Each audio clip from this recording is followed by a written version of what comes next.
Headlines. Kaleshwaram ప్రాజెక్టుకు ఎలాంటి ధోకా లేదు. సమైక్య పాలనలో ఏ ప్రాజెక్టు పూర్తి కాలేదు. కేసీఆర్. హరీష్ రావుకు ముఖ్యమంత్రి రేవంత్ రెడ్డి ప్రతి సవాల్. ఆగస్టు 15వ తేదీలోగా రుణమాఫీ చేస్తే నీ పార్టీని రద్దు చేసుకుంటావా అని ప్రతి సవాల్. టీడీపీ అధినేతపై ఏపీ సీఈఓ మీనా సీరియస్. కేంద్ర ఎన్నికల సంఘానికి ఫిర్యాదు. దేశం కోసం మా అమ్మ మంగళసూత్రం త్యాగం చేశారు. Priyanka Gandhi. Bigg Boss fame Swetha వర్మకు అసభ్యకరమైన మెసేజ్లు.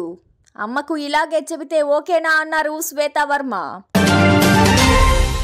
పిల్లర్ కుంగినట్లు ఎన్నికలకు ముందే తెలుసునని, అందుకే బాగు చేయాలని అధికారులను కూడా ఆదేశించానన్నారు కేసీఆర్. కానీ ఇప్పుడు తనను బద్నాం చేయాలని చూస్తున్నారని ఆగ్రహం వ్యక్తం చేశారు.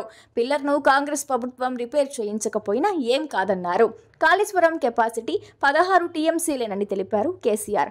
ఎండాకాలంలో రెండో పంటకు సాగునీటికి కాళేశ్వరం కీలకమన్నారు. ప్రాజెక్టులపై ముఖ్యమంత్రిగా నాది కేవలం వ్యూహమే, నాకేమీ ఇంజనీరింగ్ భాష తెలియదన్నారు కేసీఆర్. అమెరికాకే అప్పులు ఉన్నాయి.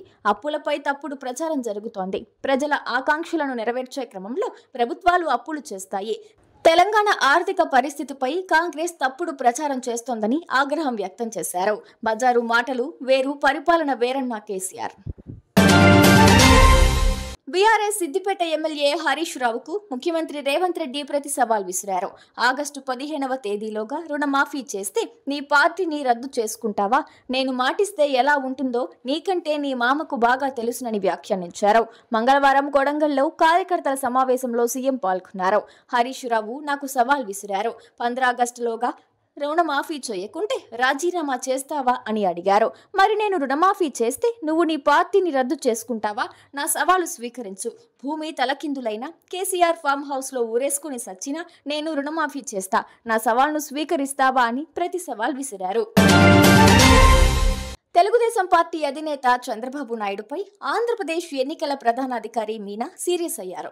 టీడీపీ అధినేత చంద్రబాబుపై చర్యలకు సిఫార్సు చేస్తూ కేంద్ర ఎన్నికల సంఘానికి ఏపీ సీఈఓ మీనా లేఖ రాశారు. బహిరంగ సభల్లో సీఎం జగన్ పై చంద్రబాబు అనుచిత వ్యాఖ్యలు చేశారని ఏపీ సీఈఓ మీనాకు వైసీపీ 18 సార్లు ఫిర్యాదు చేసింది. వైసీపీ ఇచ్చిన వీడియో క్లిప్పులను పరిశీలించిన సీఈఓ వివరణ ఇవ్వాలంటూ చంద్రబాబుకు నోటీసులు జారీ చేశారు. కొన్ని నోటీసులకు మాత్రమే సమాధానం ఇచ్చిన చంద్రబాబు మరికొన్నిటికి స్పందించలేదు. అయితే చంద్రబాబు ఇచ్చిన సమాధానంపై సీఈఓ మీనా సంతృప్తి చెందలేదు. చంద్రబాబుపై తదుపరి చర్యలు తీసుకోవాలంటూ కేంద్ర ఎన్నికల సంఘానికి లేఖ రాశారు. చంద్రబాబు వ్యాఖ్యల వీడియో క్లిప్పులను కూడా జత చేశారు. మహిళల మంగళ సూత్రాలను కాంగ్రెస్ వదలదంటూ మోడీ చేసిన ఆరోపణలపై ఆ పార్టీ నేత ప్రియాంక గాంధీ స్పందించారు. బెంగళూరులో మాట్లాడుతూ యుద్ధ సమయంలో ఇందిరాగాంధీ తన బంగారాన్ని విరాళమిచ్చారు.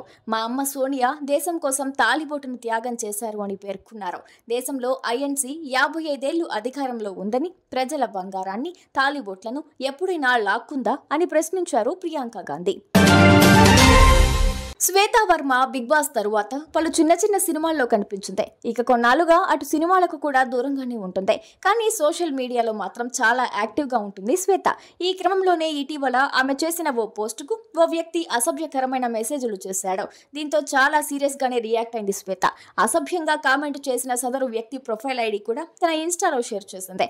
అందులో ఓ వ్యక్తి శ్వేత ఫోటోకు అసభ్యకరంగా కామెంట్ చేశాడు. దీంతో శ్వేత రియాక్ట్ అవుతూ ఒక మనిషికి ఇలాంటి మాటలు మాట్లాడాలని ఎలా అనిపిస్తుంది?